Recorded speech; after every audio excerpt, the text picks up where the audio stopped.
Although it won't be necessary for you to watch, much of the evidence presented in today's case is being drawn from the 10 parts of the Furi analysis series I have made. Today, I am answering the question I brought up in part 1. Is Furi worthy of the Patrician-tier of gaming? Although part 10 may have been rough, with the game's final boss being a mess of poor design, take solace in Bernard. Bernard here is the true final boss of Furi. He is a non-canonical fight included in the One More Fight DLC for free. It only counts as for free because the DLC advertises one more fight, but includes 2. Otherwise, I would draw a major issue with packaging the actual final boss behind a paywall.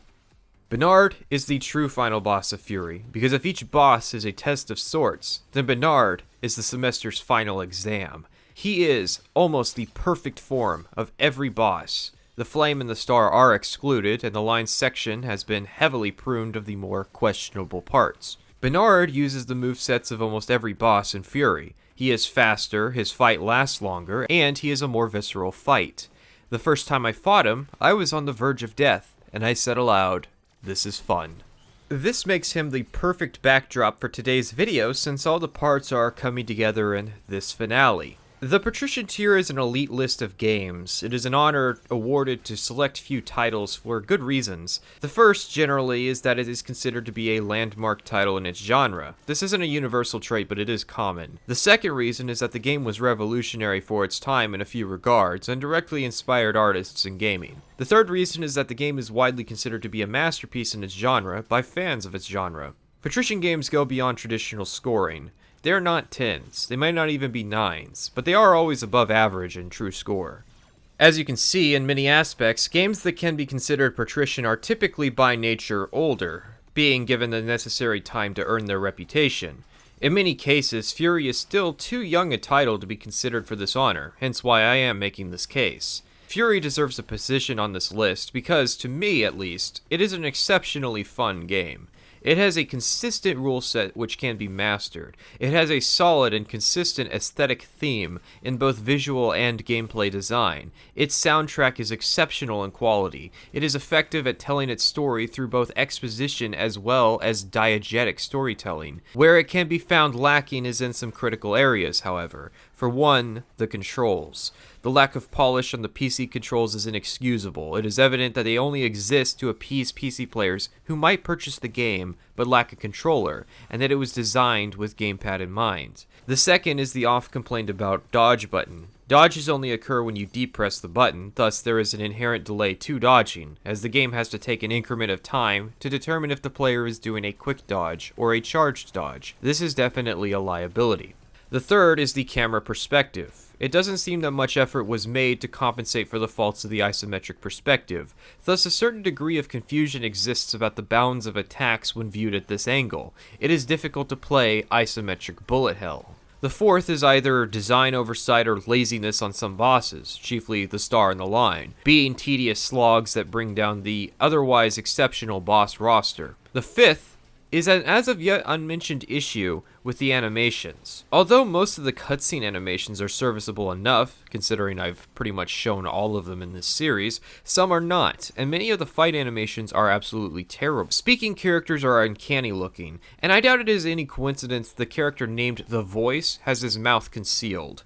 Some fight animations also have problems, weapons gliding through hands or being outright disconnected during certain action sequences. The sixth is unskippable walking sections on repeat playthroughs. Although the walking sections are important for a narrative detail, people who have already beaten the game should be able to opt out of them. These are the game's chief faults. Anything lesser than this is really nitpicking.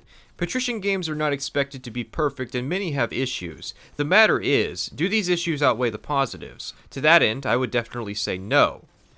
I found this game because I was looking for more games like Metal Gear Rising, and was also looking for something fast-paced, and was thusly recommended it. I was initially skeptical due to how it was marketed, but was pleasantly surprised that it wasn't your average indie game trash, but an actually good game. Although it definitely wasn't like Metal Gear Rising in gameplay, I will say that now. Just by watching this, you have no doubt gotten a taste of Furi's aesthetic design. I actually weight aesthetics pretty low when it comes to judging games. To me, fancy aesthetics are nice to look at, but not necessarily an indicator of good quality. It's nice to see the effort that went into this wasn't wasted on pretentious hipster trash. I definitely cannot imagine playing this game, or enjoying it to the extent I have, without its distinct art style. This game is a landmark game in its genre, albeit because it's probably the only player standing in the mixture of bullet hell games and action boss rush games. As a bullet hell game, it has faults. As an action boss rush game, it has faults.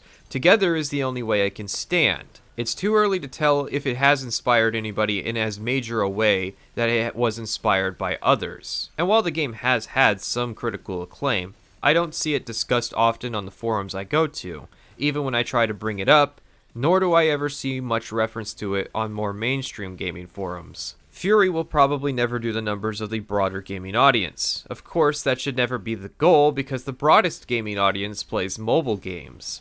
I think the industry would do well to learn from the game makers, not only in allowing its devs to create games they personally enjoy, but in specializing its studios to try and cater to specific markets with smaller budgets. Sure, I would be thrilled to turn $1 million into $1 billion, but I would also be pretty happy to have a safe investment of $10,000 turn into $100,000. For my final verdict, I doubt it's much of a surprise really, with how much I've been gushing and filleting this game, but I do consider it to be a truly patrician game. Bernard's such a great boss, I can really feel the effort that went into making him a proper challenge.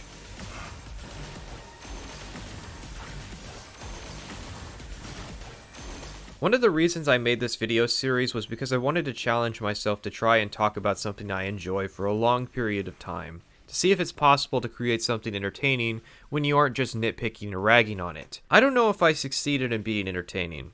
One benefit at least is that I hope I exposed Furi to people who've never played it, and that they got their own enjoyment out of it. In the end, the true reward was the friends we made along the way. When I started, I didn't anticipate this video would get to be so long. I don't regret it, this was somewhat of a transformative experience for me.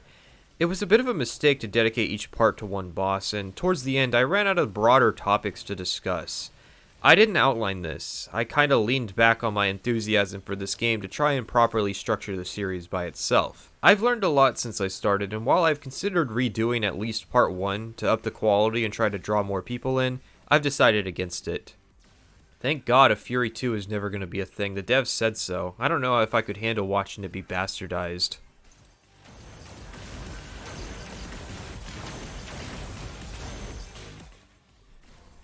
Alright, so I had finished recording the video. I was remixing the Bernard fight to put in the video, and the postman showed up with my package. I was mad that I ordered, and a week later was Black Friday. But hey, at least I got here in time. I got a shirt. Not much to say about it. I got a physical copy of the album. That's kinda cool. And lastly, I got the art book. I was hoping it would shine a bit more light on the game's development, but it only really confirmed a couple things for me. I mentioned it in part fix, but the Hands Arena was changed from concept to launch. I don't know why. I guess the biodome had to be scaled down and there just wasn't enough room for the graves. There were a couple name changes between concept and release. The Lion was originally the Wise, and the Hand was originally the Father. I found these names listed next to those audio files I found. Other names included the Avenger, the Challenger, the Horn, the Maze, and the Wing. The scale was the only one that seemed to be concretely pinned down from the very beginning. If I had to hazard a guess, the Avenger is the Flame, the Challenger is the Edge, the Horn is... I don't know. The Maze would be the Burst, and the Wing would be the Song. These concept art pieces that look like 3D renderings are absolutely stunning. I kinda wish these were the colors that had gotten into the final product. And that's all I really have to say about the art book. I thought there was gonna be more to talk about from it. Yeah. I've already concluded this video series, so, get out.